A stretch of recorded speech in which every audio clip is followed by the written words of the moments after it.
Now, one of the things that, as the research has shown, is that incidentally, a lot of efforts need to be directed at ensuring a multi-stakeholder approach to innovation. That is the coordination part of innovation, right?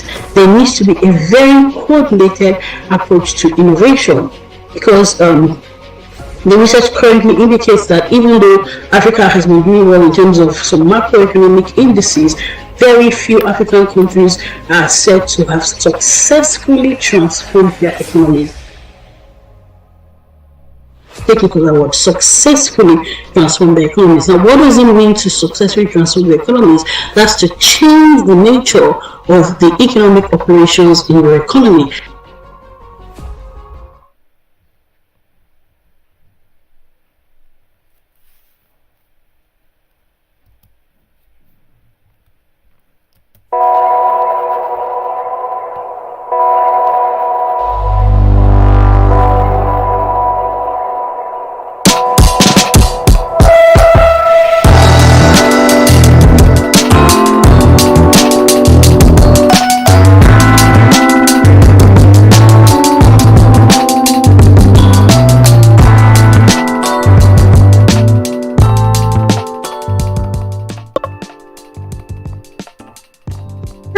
I hope you're doing great this beautiful last Tuesday of March 2025. It's also the last Tuesday of quarter 1 2025. Wow, just like that. About 25% of the year 2025 is gone. How have you been? How has your month been? And how have your quarter been? Welcome to the very last edition of Developing National Innovation Systems for Absorptive Capacity here on Amoge Radio Communications. I remain your host, Tolu Lokpe Omodera, also called Tolu Omodera. I'm so delighted, so excited, so grateful, for the opportunity to have seen this through with you for 12 solid weeks. This is the 12th episode of Developing National Innovation Systems of Absorptive Capacity, and it's a joy, it's a delight, it's a privilege to have you with us.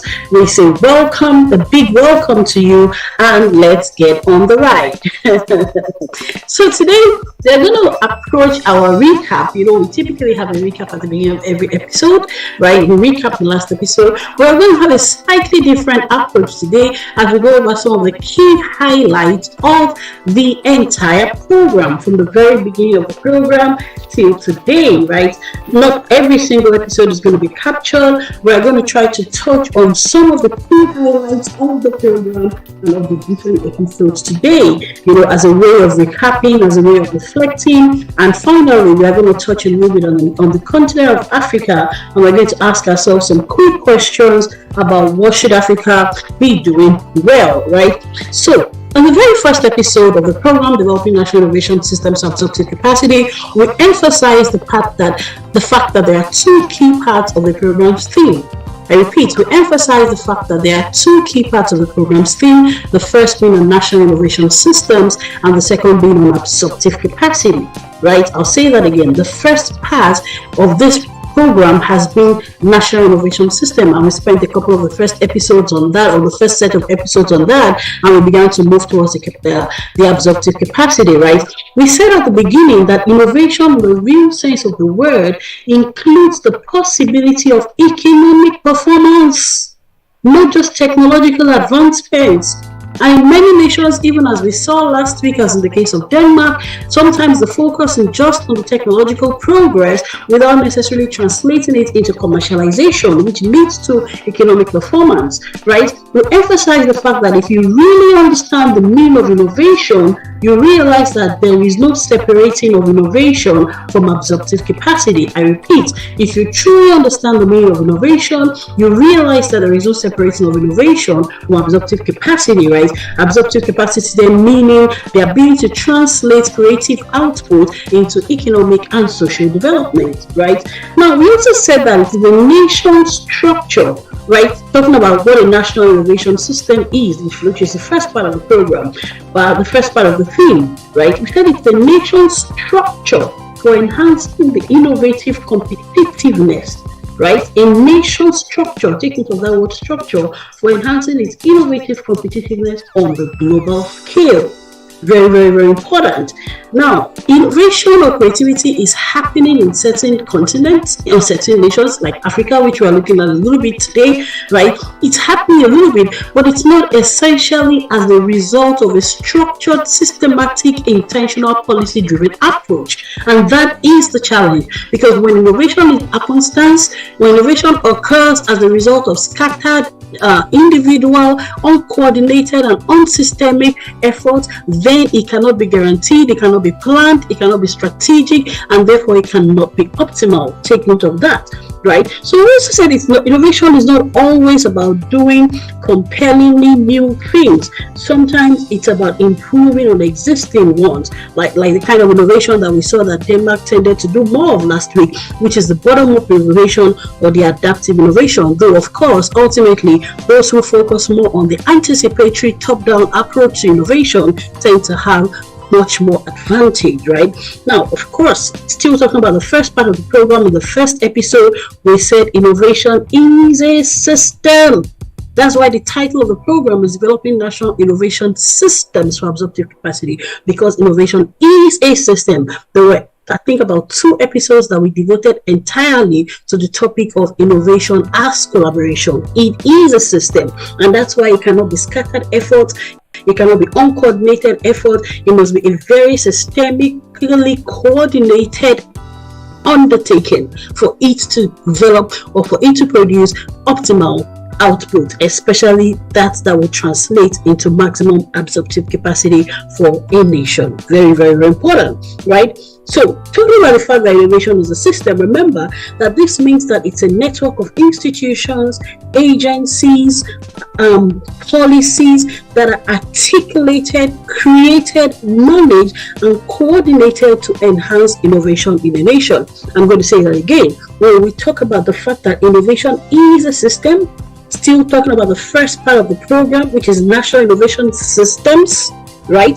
When we talk about innovation as a system, we mean it's a network, take note of that word, network of institutions, agencies, policies that are articulated, created, managed, and coordinated to enhance innovation in a nation. Very, very important, right? We're also trying to ask questions on what exactly is innovation. We say it is largely about, researching, experimenting, and this, it's also about piloting and ultimately scaling. Very, very, very important, right? Ultimately scaling, but initially, that's why we looked at national innovation systems. We're talking about the absorptive capacity, where you need to do more of scaling and commercialization. Initially, innovation is largely about researching and experimenting, and eventually you should get to the level where you are attempting to scale. Those are some of the things we talked about in the very first episode of Developing National Innovation Systems for Absorptive Capacity. By the way, this was the very first Tuesday of January 6th, I believe. Yes, January 6th. Or was it January 6th or January 7th? It was January 7th, beg your pardon. January 7th, 2025, the very first Tuesday. Now, on the second episode, or in the second episode of this program, which was January 14th, 2025, we kind of emphasize certain 3 segments, so to say, of innovation, right?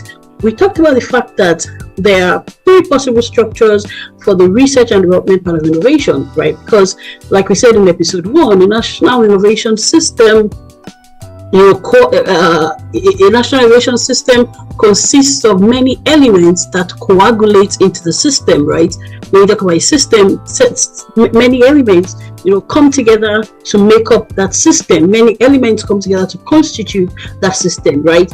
That's why we said it's a structure. A national innovation system is a nation structure for enhancing its innovative competitiveness. Now, this network of related institutions, which include government agencies, private sector organizations, policies that must be articulated, managed, and coordinated to enhance innovation in the nation, all of this, this network, right, that is formed of all of these agencies and bodies and institutions and so on and so forth, they tend to have, if you like, they need to be effectively managed. There's a lot of effective stakeholder management, effective stakeholder coordination that must be invested to ensure that ultimately we have the maximum output as a nation. And because of that, we talked about three segments, right? Three segments. One, three possible structures for the research and development part of innovation. Now, research and development is a key part of innovation, but remember there are different elements coming together. There's the private sector, there's the public sector, there's the academia. So there are three possible structures for research and development part of innovation. We talked about partnerships between the industrial research laboratories and universities, and we emphasize the fact that the universities or the academic institutions tend to conceptualize, but the industrial research laboratories, those that are closer to markets, tend to implement more. In other words, they tend to take what has been conceptualized and created as an idea in the universities and the institutions of learning, and they test the market with this, right? So we think it's important for there to be partnerships between industrial research laboratories and of course the universities. It's really important, right? While we are testing the three possible structures for research and development, you can listen to episode 2. It's on our YouTube page, right? Now, these three possible structures for the research and development part of innovation are: one, the university laboratories / research institutes. That's one possible structure. Again, like I hinted at, they are going to be focusing largely on ideation, right? They're going to be conceptualizing, they are going to be creating, and there is a strong advantage to this because there are no limits here. They are lacking no limits. They are not thinking about, what would the market like? They are just creating, and that really helps the top-down innovation, the more anticipatory innovation we're talking about versus the adaptive innovation that we were speaking about last week and 2 weeks ago, right? So it's really important for us to have that first structure where you have more of the university laboratories and the research institutes that tend to be more on FETA. Of course, we also have the government facilities. Now, those tend to be directed at more policy solutions, right? There would have been particular problems or challenges or priorities that the government will have identified, and they will be targeting resources specifically at solving. Sometimes it's agricultural, sometimes defense, sometimes it's transportation. So those government facilities tend to be focused on solving probably immediate or intermediate challenges, and they also have their place. And of course, thirdly, there are the industrial research laboratories that, like I said, these are much closer to the market. Very, very important. And they are looking more at solving specific market solutions. So that was one of the highlights of episode 2. Now, episode 3 of Developing National Innovation Systems for Absorptive Capacity. This was on Tuesday, January 20th, actually. Am I correct? No. Tuesday, January, the third Tuesday of January. That will have been Tuesday, January 21st, beg your pardon. Tuesday, January 21st, right? So this was when we began to look at the need for effective coordination amongst all these system players, right?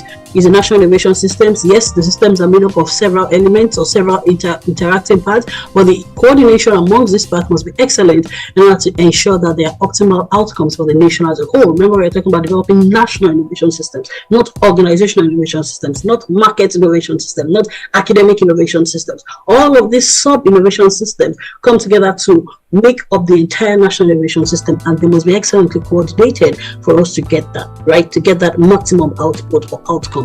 So we said many times the absorptive capacity, the economic performance expected from innovation will not come until it has been scaled. Very, very important. As a matter of fact, we said many times, maybe even 100% of time, you will not profit from innovation. In other words, you will not achieve the absorptive capacity. There will be no commercialization or full-scale profitable commercialization until you scale, right? And then we also said that many times it is not those who create that scale. Isn't that funny? Many times the original ideas are often generated from those in the academic institutions, those in the university laboratories, while those who scale tend to lean more towards the industrial labs, right? Therefore, take note of this. Therefore, a coordination will have to happen to ensure that there is optimum deployment of innovative creations. extremely important. Remember, we're talking to nations here. Nations must ensure that those who tend to naturally create, who don't often think of commercialization by default, they just want to create, they're the inventors, they're the scientists, they're the quantum physicists, they tend to think more of creation, and they're happy to spend decades, maybe the whole of their life, sometimes in the science laboratories, which has its place. Many times they are not the ones that commercialize. So as a nation, you must ensure there is a coordination sub-aspect of your national innovation strategy that determines, that guides, that facilitates, as a matter of fact, that compels that critical coordination between those who are creating and those who tend to scale in order to have an optimization of innovative coordinations. Very, very important, right? And we said that the national innovation system is very, very crucial to enhancing not just the creative output, but also optimizing the outcomes, right? The outcomes there meaning what it translates into economic and social developments. That's where you maximize your absorptive capacity. Of course, we gave examples of coordinating points, how you can ensure that there is optimal coordination, but we're not going to go into the specifics of that for the sake of time. Again, please feel free to look at all of these episodes on our YouTube page, Amogate Radio Communications on our YouTube page. You're going to find some of these, all of these, by the way, and you're going to learn a whole lot, because some of these things are things you need to go back to, you need to learn from, you need to digest. Now, for the sake of time, let's go quickly to some of the latter episodes. We've touched episodes 1, 2, and 3. Now let's go to the last 3 episodes. On the 9th episode, right, developing innovation systems, absorptive capacity, I think this 9th episode was in the month of March. Right, this last month of quarter 1, beg your pardon, this third month of this month 3 of quarter 1 2025, right? The 9th episode was on Tuesday, March 4, 2025, and there we began to talk about measuring the innovation drivers within an economy. Very, very important. And we used the Portugal example. Before then, if I remember well, in episode 8, we had looked at the need to understand innovation drivers within an economy, and we emphasized the fact that for you to understand innovation drivers, the inputs that were translating into maximum output, because your innovation framework, for instance, your innovation measurement framework, for instance, the GII, the Global Innovation Index, will have an input sub matrix and an output sub matrix, but you have to measure to know which of the inputs is translating into the maximum output, right? So we talk about measuring innovation drivers within an economy after this episode on understanding innovation drivers, which was episode 8. Like I said, you can check this out on our YouTube page, Amoge Radio Communications. Subscribe and follow, or you can look at episode 8 on our YouTube page. Now, when you to understand innovation drivers in the economy, we said there is a monitoring and innovation, a monitoring and evaluation imperative. Very, very important, right? Between episode 7 and episode 8, we looked at that. Now, in terms of measuring innovation drivers within an economy, we use Portugal as an example, and we said Portugal recognized that a national innovation system is a cornerstone for a country's development and international competitiveness. Without a national innovation system, a country will simply be playing catch-up as a nation. Other nations will create and recreate templates, and that nation will just be reacting, right? We gave the example of the Global Innovation Index with its 5 sub-indices in the output area, and of course its 2 sub-indices, and of course the Innovation Efficiency Index, which tries to measure or do a cost-benefit analysis of the inputs that have been made into innovation as a nation versus the outputs to ensure that they can determine which innovation inputs are more strongly correlated with innovation output, because this will be important to ensure that resources are well targeted, right, are optimized. Very, very important. We said there were certain things that Portugal did in terms of comparing themselves with themselves from 2013 to 2018. They did a study and say how well they could improve over this longitudinal period. They compared themselves with their peers in the Eurozone. Then they compared themselves with the top performers in the Eurozone too, which was very good, right? Then we came to episode 10. episode 10 on Tuesday, March 11, 2025. Episode 10. Here we looked at one of the three nations that Portugal had compared itself with, right? And one of those top performing nations in the Eurozone, of course, is Denmark. Right, we said that Denmark moved from the fifth position from 2013 to 2018 in the Eurozone all the way to the third position from 2013 to the present. And we said, what were some of the things that Denmark was doing well? We tried to ask that question. What are some of the things that Denmark is doing well? We saw that in the European Innovation Scoreboard, Denmark was said to be doing good. They have a knowledge-based innovation. We emphasize the fact that without a knowledge foundation, there will be no national innovation. I repeat, without a knowledge foundation, there will be no national innovation. We also saw that they were intentional about measuring their R&D intensity, their research and development intensity, and they were committed to meeting the 3% of GDP on R&D spending that the Eurozone had set as a target for 2020. Denmark had actually met that target by 2019. Right. We also saw that they had focused a lot on making innovation and culture, particularly emphasized that, which is very important. The Observatory of Public Sector Innovation of OECD, in collaboration with the Danish Center, the Danish National Center for Public Sector Innovation, they did a scan of the Danish public sector of over decades, and this scan revealed that they support public sector innovation, that's Denmark, to the point of global recognition. They became globally recognized, because they were doing exceedingly well. And some of the things they were doing well was co-creation with stakeholders, and they did a lot of work that was highly recommended. And we emphasize the fact that until innovation becomes a culture, your national innovation strategy will be dead on arrival. Very, very important. That was episode 10 on Tuesday, March 11, 2025. And finally, on episode 11, which was just last Tuesday, March 18, 2025, we zoomed in further into Denmark, and we now began to look at what Denmark needed to do better, right? We said Denmark needs to do more of the top-down anticipatory innovation than the bottom-up adaptive innovation, right? Because the bottom-up adaptive innovation simply takes what exists and tries to make it better, but the top-down anticipatory innovation creates what has never existed before. We emphasize the fact that this anticipatory innovation to innovation, or this anticipatory approach innovation, has given the US more advantage, especially first mover advantage. We looked at it, we did a quick comparison between the US and between Eurozone in terms of innovation, and we said the US has, a robust venture capital ecosystem that supports innovation and growth of technology companies. The US is also said to be better at commercializing research. Not surprising, right? The absorptive capacity we're talking about, that's translating research output into marketable products and services and optimally gaining from them, right? The US, of course, was shown to have, be leading in artificial intelligence, quantum computing, and so on and so forth. And we emphasize the fact that Denmark needs to, again, go back to the systemic approach, talk to venture capitalists, look at those who are supporting, who are supposed to be supporting innovation, the funding, even the legislations, the regulations. Of course, regulations must not be lax, but neither must they be restrictive. They must also be supportive of innovation. Very, very important.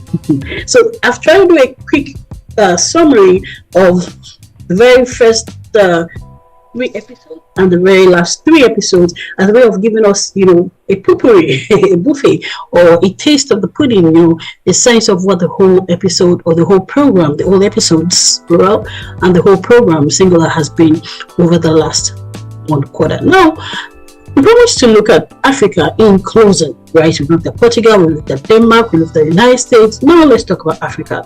What does it take to ensure that we build innovation, effective, optimal innovation systems in Africa? Very, very important. What is Africa lacking? Because like I said, when you have a deliberate, a systemic approach to innovation, you do not just, do well singularly, or just have individuals or few companies doing well. As a nation, there's a very intentional, strategic, systemic, policy-driven approach that ensures that there is continuity of effective performance as far as innovation is concerned. Now, one of the things that, as the research has shown, is that incidentally, a lot of efforts need to be directed at ensuring a multi-stakeholder approach to innovation. That is the coordination part of innovation, right?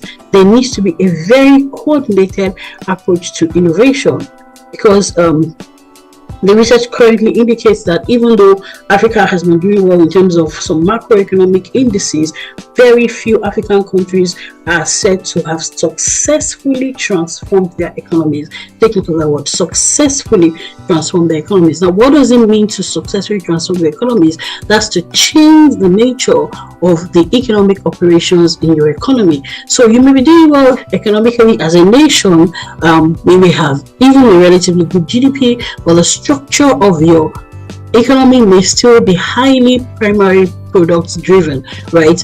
The nation of Nigeria has been an example of that, unfortunately, for many decades, where we continue to import export goods in the primary state, only to re-import goods in their value-added state. All has been an example. Thank God for Dangote refineries that is changing that, but we need more of that, even to be led by government, not just by the private sector, right? And of course, there has been the case of Africa for a long time exporting cocoa and only to be re-importing chocolates. There has been even recently a lot of the items that are, the natural resources that are used to make laptops, devices, and so on and so forth. They are said to be, gotten from nations that unfortunately are simultaneously battling wars, right? I think a nation like Congo, and when they get all of this uranium and they export it in the primary state, they get very little because, like I said, the innovation is not driving the economic performance, right? So very few African countries have successfully transformed their economies. The economic transformation there allows a nation or a continent to play at the optimum end of the global value chain. So you're no longer exporting goods in the primary state, but you're adding value, and with each value addition, you command more premium. I repeat, with every step of value addition to a primary product that is generated from your soil, sand, from your soil, from your ground, you command significantly more premium. Extremely important. So we have to begin to think of developing effective innovation systems in Africa.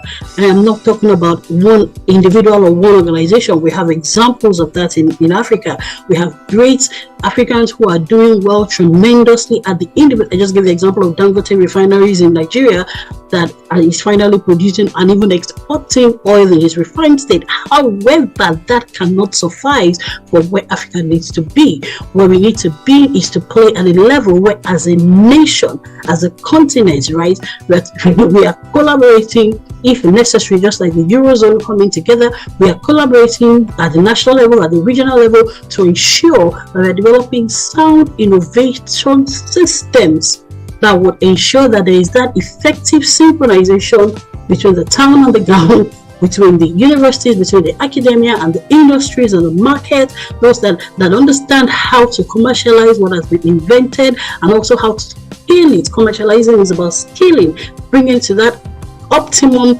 market level, that optimum commercial level. The commercialization of innovation must happen, right? I have read of a lot of great Africans doing things abroad. Another critical element of this is also the workforce. I was sadly reading about an instance where I understand Dangote had to hire about 11,000 engineers. 11,000 engineers from outside of Nigeria, I think India, for the good Lord's sake. Are you telling me that we do not have sufficient human capital, especially when this was not a one-off project? I think this was a project that took about a decade to complete. In those 10 years, where was the synchronization with the institutions? Last quarter 4 2024, I did a program called Developing a National Human Capital Policy. These are the things that, as far as I'm concerned, are a total waste for Africa. Why was there not a coordination as the government was giving the licensing? Why were those who are responsible either for the human capital policies, ministers of labor, whatever they are called, why were they not sitting down to say, okay, what is the plan to ensure that the number of jobs that will be created by this opportunity would be largely taken up by Nigerians or Africans? We had ample time to ensure that we had the required workforce at the level of skill and scale necessary. So we have 11,000 jobs all of a sudden going out of the country when there are young people with the capacity who are not intentionally developed for this need. Oh my God, that is an absolute lack of waste. Sorry, that is an absolute case of waste. That is an absolute lack of coordination the innovation coordination imperative was neglected with very huge economic consequences. I think I'm going to have to wrap it up, especially because I promise you we are going to come again next quarter by the grace of God to continue on this theme. Remember, I said it's just a peep into how do we develop innovation systems for Africa. It all begins with a policy. There must be intentionality. That must be public sector driven. I'm going to tell you the truth. It must be government driven. And when I say government, we don't just talk about policymakers on this program. We are also responsible. The highest office of the land is the office of the citizen. There must be government by the people, for the people. We must begin to understand the policies we ought to demand from those who are supposedly representing us and hopefully representing us. But until we ourselves are aware, we cannot advocate and push for these things. And that's why we keep doing what we are doing at Amogate. We are very passionate about development, national development, institutional development, organizational development, and we know that these things are not going to happen overnight. They are going to happen because we're very strategic, very intentional, very focused, very resilient, very meticulous, very thorough, and we know what it takes to follow through on that. So we'll be back next quarter by the grace of God, and when we're back, we're going to be looking at these innovation as an economic catalyst much more deeply. In other words, we've looked at developing national innovation systems. We've also touched on the absorptive capacity, but now we're going to be focusing a little bit much more on the absorptive capacity part of it. In other words, we are going to be very intentional and very intense and very broad and deep about looking at innovation for economic performance. Extremely important. How do we use innovation to drive economic performance? And we'll speak more about Africa as we come back next quarter. For now, just know that we are still not transforming our economies through innovation in Africa. There is no systemic approach, even though there are scattered cases of commendable efforts, but there is still no coordinated approach, largely speaking, across the continent. A whole lot more needs to be done to lead innovation as a policy, innovation as coordination, innovation all through implementation to the point where we have full commercialization.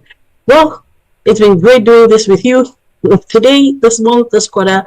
We'll be back again next quarter by the grace of God. Until then, remember, there are several economic policies locked up within innovation. I repeat, there are several economic policies, limitless economic possibilities locked up within innovation. Until I see you when we're back next quarter, have a good end of month, end of quarter. Take time to measure and evaluate your organization, and we're here to support you with that. We monitor and evaluation templates. Reach us on Amogate. We're on Facebook, we're on LinkedIn.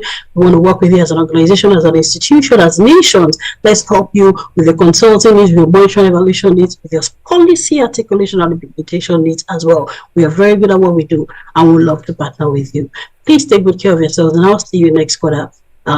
Please check us out at www.theamogate.org. Reach us. We can't wait to partner with you so that you can see us translate these things from policy to implementation and from strategy to execution. Remember, there are limitless possibilities, economic possibilities locked up within the framework of innovation. Take care of yourselves and see you next quarter.